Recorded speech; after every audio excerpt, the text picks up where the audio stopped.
नमस्कार दोस्तों, इसके स्टोरीज चैनल में आप सबका हार्दिक स्वागत है। रविंद्रनाथ टैगोर की कहानी पिंजर। जब मैं पढ़ाई की पुस्तकें समाप्त कर चुका तो मेरे पिता ने मुझे वैदिक सिखानी चाहिए और इस काम के लिए एक जगत के अनुभवी गुरु को नियुक्त कर दिया। मेरे नवीन गुरु केवल देशी वैदिक में ही चतुर न था बल्कि डॉक्टरी भी जानता था। उसने मनुष्य के शरीर की बनावट समझने के आशय से मेरे लिए एक मनुष्य का ढांचा अर्थात हड्डियों का पिंजर मंगवा दिया था, जो उस कमरे में रखा गया जहां मैं पढ़ता था। साधारण व्यक्ति जानते हैं कि मुर्दा, विशेषतः हड्डियों के पिंजर से कम आयु वाले बच्चों को जब वे अकेले हों कितना अधिक भय लगता है। स्वभावतः मुझको भी डर लगता था और आरंभ में मैं कभी भी उस कमरे में अकेला न जाता था। यदि कभी किसी आवश्यकतावश जाना भी पड़ता तो उसकी ओर आंख उठाकर ना देखता था। एक और विद्यार्थी भी मेरा सहपाठी था जो बहुत निर्भय था। वह कभी उस पिंजर से भयभीत न होता था और कहा करता था कि इस पिंजर की सामर्थ्य क्या है जिससे यह जीवित व्यक्ति को हानि पहुंचा सके। अभी हड्डियां हैं, कुछ दिनों पश्चात मिट्टी हो जाएगी। किंतु मैं इस विषय में उससे कभी सहमत ना हुआ और सर्वदा यही कहता रहा। यह मैंने माना कि आत्मा इन हड्डियों से विलग हो गई है। तब भी जब तक यह विद्यमान है वह समय असमय पर आकर अपने पुराने मकान को देख जाया करती है। मेरा यह विचार प्रकृति में अनोखा या असंभव प्रतीत होता था और कभी किसी ने यह देखा होगा कि आत्मा फिर अपनी हड्डियों में वापस आई हो। किंतु यह एक अमर घटना है कि मेरा विचार सत्य था और सत्य निकला। कुछ दिनों पहले की घटना है कि एक रात को गृहस्थ आवश्यकताओं के कारण मुझे उस कमरे में सोना पड़ा। मेरे लिए यह नई बात थी, अतः नींद न आई और मैं काफी समय तक करवटें बदलता रहा। यहाँ तक कि समीप के गिरजाघर में 12 बजे आए। जो लैंप मेरे कमरे में प्रकाश दे रहा था वह मध्यम होकर धीरे धीरे बुझ गया। उस समय मुझे उस प्रकाश के संबंध में विचार आया कि क्षण भर पहले वह विद्यमान था किंतु अब सर्वदा के लिए अंधेरे में परिवर्तित हो गया। संसार में मनुष्य जीवन की भी यही दशा है, जो कभी दिन कभी रात के अनंत में जा मिलता है। धीरे धीरे मेरे विचार पिंजर की ओर परिवर्तित होने आरंभ हुए। मैं हृदय में सोच रहा था कि भगवान जाने ये हड्डियां अपने जीवन में क्या कुछ न होंगी। सहसा मुझे ज्ञात हुआ जैसे कोई अनोखी वस्तु मेरे पलंग के चारों ओर अंधेरे में फिर रही है।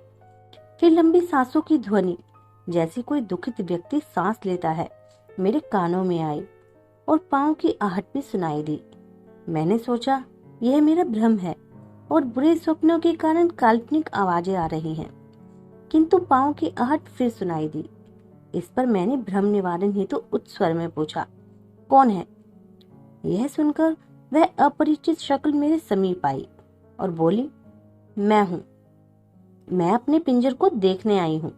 मैंने विचार किया मेरा कोई परिचित मुझसे हंसी कर रहा है, इसलिए मैंने कहा, यह कौन सा समय पिंजर देखने का है? वास्तव में तुम्हारा अभिप्राय क्या है? ध्वनि आई, मुझे असमय से क्या अभिप्राय? मेरी वस्तु है, मैं जिस समय चाहूं इसे देख सकती हूँ। आह, क्या तुम नहीं देखते वे मेरी पसलियां हैं जिनमें वर्षों मेरा हृदय रहा है। मैं पूरे 26 वर्ष इस घोंसले में बंद रही जिसको अब तुम पिंजर कहते हो। यदि मैं अपने पुराने घर को देखने चली आई तो इसमें तुम्हें क्या बाधा हुई? मैं डर गया और आत्मा को टालने के लिए कहा, अच्छा तुम जाकर अपना पिंजर देख लो, मुझे नींद आती है, मैं सोता हूँ। मैंने हृदय में निश्चय कर लिया कि जिस समय वह यहाँ से हटे मैं तुरंत भागकर बाहर चला जाऊंगा। किंतु वह टलने वाली आसामी ना थी। कहने लगी, क्या तुम यहाँ अकेले सोते हो? अच्छा आओ कुछ बातें करें। उसका आग्रह मेरे लिए व्यर्थ की विपत्ति से कम ना था। मृत्यु की रूपरेखा मेरे आंखों के सामने फिरने लगी। किंतु विवशता से उत्तर दिया, अच्छा तो बैठ जाओ और कोई मनोरंजक बात सुनाओ। आवाज आई, लो सुनो। 25 वर्ष बीते मैं भी तुम्हारी तरह मनुष्य थी और मनुष्यों में बैठकर बातचीत किया करती थी, किंतु अब शमशान के शून्य स्थान में फिरती हूँ। आज मेरी इच्छा है कि मैं फिर एक लंबे समय के पश्चात मनुष्य से बातें करूं। मैं प्रसन्न हूँ कि तुमने मेरी बातें सुनने पर सहमति प्रकट की है। क्यों, तुम बातें सुनना चाहते हो? या नहीं? यह कहकर वह आगे की ओर आई और मुझे मालूम हुआ कि कोई एक व्यक्ति मेरे पायते पर बैठ गया है। फिर इससे पूर्व कि मैं कोई शब्द मुख से निकालूं, उसने अपनी कथा सुनानी आरंभ कर दी। वह बोली, महाशय, जब मैं मनुष्य के रूप में थी तो केवल एक व्यक्ति से डरती थी, और वह व्यक्ति मेरे लिए मानो मृत्यु का देवता था। वह था मेरा पति। जिस प्रकार कोई व्यक्ति मछली को कांटा लगाकर पानी से बाहर ले आया हो, वह व्यक्ति मुझको मेरे माता पिता के घर से बाहर ले आया था और मुझको वहां जाने ना देता था। अच्छा था उसका काम जल्द ही समाप्त हो गया, अर्थात विवाह के दूसरे महीने ही वह संसार से चल बसा।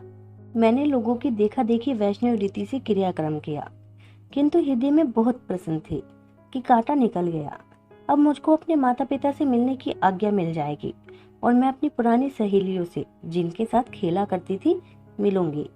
किंतु अभी मुझे मैके जाने की आज्ञा न मिली थी कि मेरा ससुर घर आया और मेरा मुख ध्यान से देखकर अपने आप कहने लगा, मुझको इसके हाथ और पांव के चिन्ह देखने से मालूम होता है यह लड़की डायन है। अपने ससुर के वो शब्द मुझको अब तक याद हैं, वे मेरे कानों में गूंज रहे हैं। उसके कुछ दिन पश्चात मुझे अपने पिता के यहाँ जाने की आज्ञा मिल गई।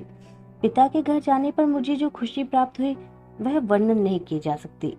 मैं वहाँ प्रसन्नता से अपने यौवन के दिन व्यतीत करने लगी। मैंने उन दिनों अनेकों बार अपने विषय में कहते सुना कि मैं सुंदर युवती हूँ, परंतु तुम कहो तुम्हारी क्या सम्मति है? मैंने उत्तर दिया, मैंने तुम्हें जीवित देखा नहीं, मैं कैसे सम्मति दे सकता हूँ? जो कुछ तुमने कहा ठीक होगा। वह बोली, मैं कैसे विश्वास दिलाऊं कि इन दो गढ़ों में लज्जाशील दो नेत्र देखने वालों पर बिजलियां गिराते थे। खेद है कि तुम मेरी वास्तविक मुस्कान का अनुमान इन हड्डियों के खुले मुकड़े से नहीं लगा सकते। इन हड्डियों के चहुं ओर जो सौंदर्य था, अब उसका नाम तक बाकी नहीं है। मेरे जीवन के क्षणों में कोई योग्य से योग्य डॉक्टर भी कल्पना न कर सकता था कि मेरी हड्डियां मानव शरीर की रूपरेखा के वर्णन के काम आएंगी। मुझे वह दिन याद है जब मैं चला करती थी तो प्रकाश की किरणें मेरे एक एक बाल से निकलकर प्रत्येक दिशा को प्रकाशित करती थी। मैं अपनी बाहों को घंटों देखा करती थी। आह, ये वे बाहें थीं जिसको मैंने दिखाई अपनी ओर आसक्त कर लिया। संभवतः सुभद्रा को भी ऐसी बाहें नसीब ना हुई होंगी। मेरी कोमल और पतली उंगलियां मृणाल को भी लजाती थीं। खेद है कि मेरे इस नग्न ढांचे ने तुम्हें मेरे सौंदर्य के विषय में सर्वथा झूठी सम्मति निर्धारण करने का अवसर दिया। तुम मुझे यौवन के क्षणों में देखते तो आंखों से नींद उड़ जाती और वैदिक ज्ञान का सौदा मस्तिष्क से अशुद्ध शब्द की भांति समाप्त हो जाता। उसने कहानी का तारतम्य प्रवाहित रखकर कहा, मेरे भाई ने निश्चय कर लिया था कि वह विवाह न करेगा और घर में मैं ही एक स्त्री थी। मैं संध्या समय अपने उद्यान में छाया वाले वृक्षों के नीचे बैठती तो सितारे मुझे घूरा करते और शीतल वायु जब मेरे समीप से गुजरती तो मेरे साथ अटखेलियां करती थी। मैं अपने सौंदर्य पर घमंड करती और अनेकों बार सोचा करती थी कि जिस धरती पर मेरा पांव पड़ता है, यदि उसमें अनुभव करने की शक्ति होती तो प्रसन्नता से फूली न समाती। कभी कहती, संसार के संपूर्ण प्रेमी युवक घास के रूप में मेरे पैरों में पड़े हैं। अब ये संपूर्ण विचार मुझे अनेक बार विफल करते हैं कि आह, क्या था और क्या हो गया।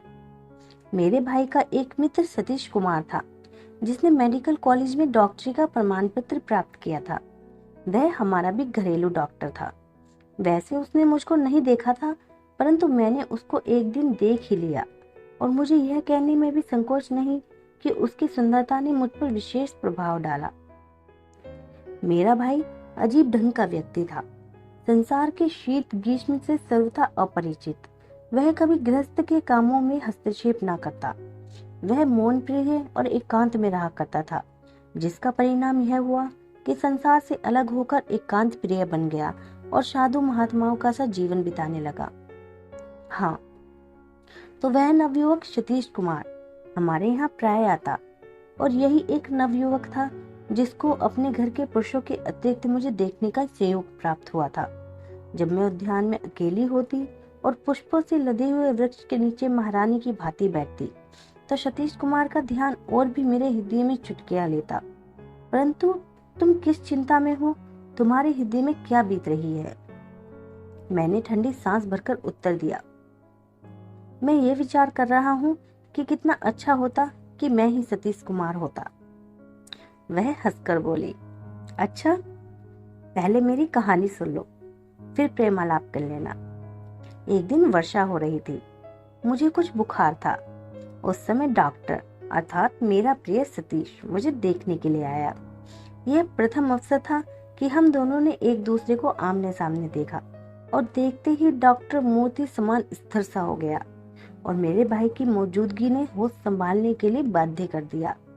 वह मेरी ओर संकेत करके बोला, मैं इनकी नब्ज देखना चाहता हूँ। मैंने धीरे से अपना हाथ दुशाले से निकाला।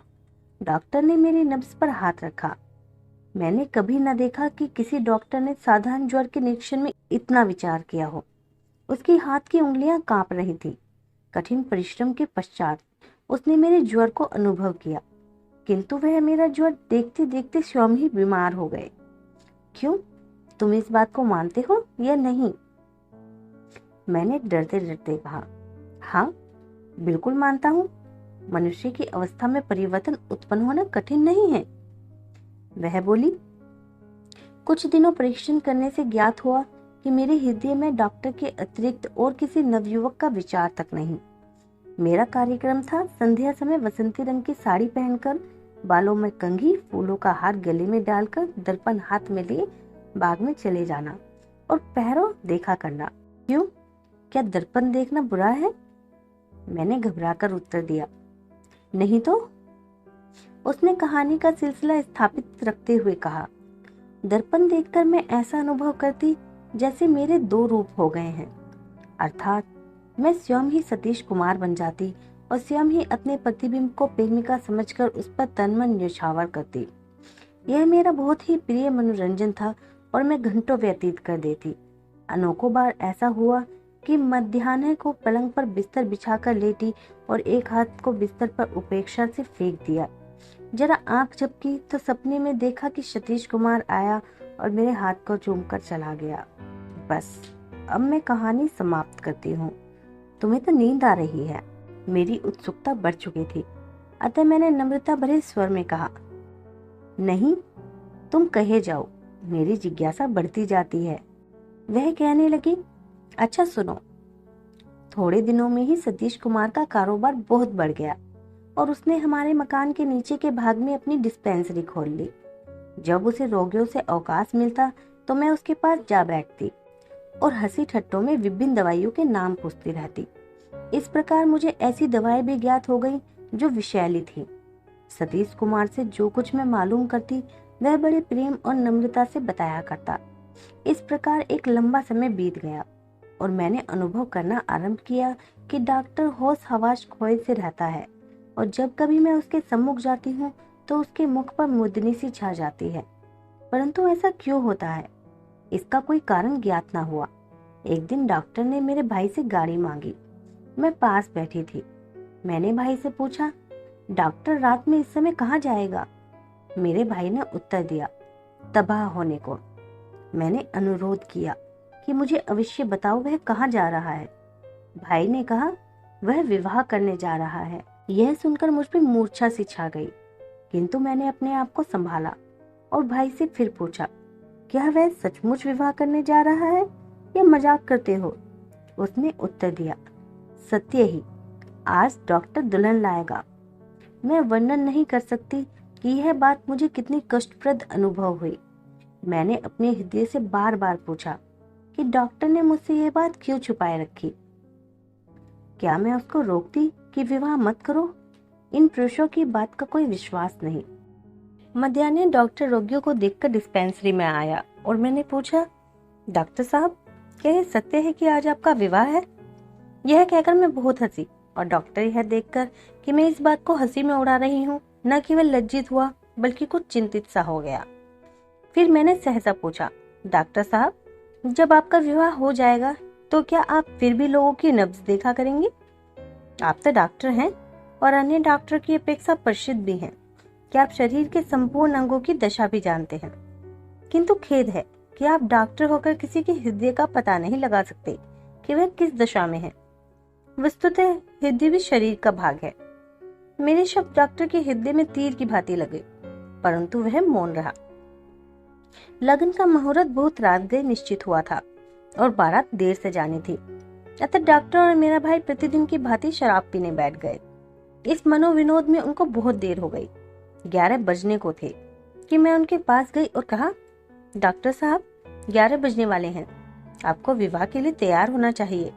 वह किसी सीमा तक चेतन हो गया था। बोला, अभी जाता हूँ। फिर वह मेरे भाई के साथ बातों में तल्लीन हो गया और मैंने अवसर पाकर विष की पुड़िया, जो मैंने दोपहर को डॉक्टर की अनुपस्थिति में उसकी अलमारी से निकाली थी, शराब के गिलास में जो डॉक्टर के सामने रखा हुआ था डाल दी। कुछ क्षणों के पश्चात डॉक्टर ने अपना गिलास खाली किया और दूल्हा बनने को चला गया। मेरा भाई भी उसके साथ चला गया।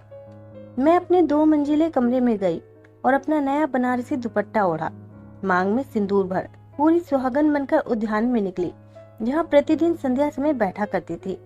उस समय चांदनी छिटकी हुई थी, वायु में कुछ सिरहन उत्पन्न हो गई थी और चमेली की सुगंध ने उद्यान को महका दिया था। मैंने पुड़िया की शेष दवा निकाली और मुंह में डालकर एक चुल्लू पानी पी लिया। थोड़ी देर में मेरे सिर में चक्कर आने लगे, आंखों में धुंधलापन छा गया। चांद का प्रकाश मध्यम होने लगा और पृथ्वी तथा आकाश, बेल बूटे, अब मेरा घर जहाँ मैंने आयु बिताई थी, धीरे धीरे लुप्त होते हुए ज्ञात हुए और मैं मीठी नींद में सो गई। 1.5 साल के पश्चात सुख स्वप्न से चौंकी तो मैंने क्या देखा कि 3 विद्यार्थी मेरी हड्डियों से डॉक्टरी शिक्षा प्राप्त कर रहे हैं और एक अध्यापक मेरी छाती की ओर बेत से संकेत करके लड़कों को विभिन्न हड्डियों के नाम बता रहा है और कहता है, यहाँ हृदय रहता है जो विवाह और दुख के समय धड़का करता है। यह वह स्थान है जहाँ उठती जवानी के समय फूल निकलते हैं। अच्छा, अब मेरी कहानी समाप्त होती है। मैं विदा होती हूँ, तुम सो जाओ।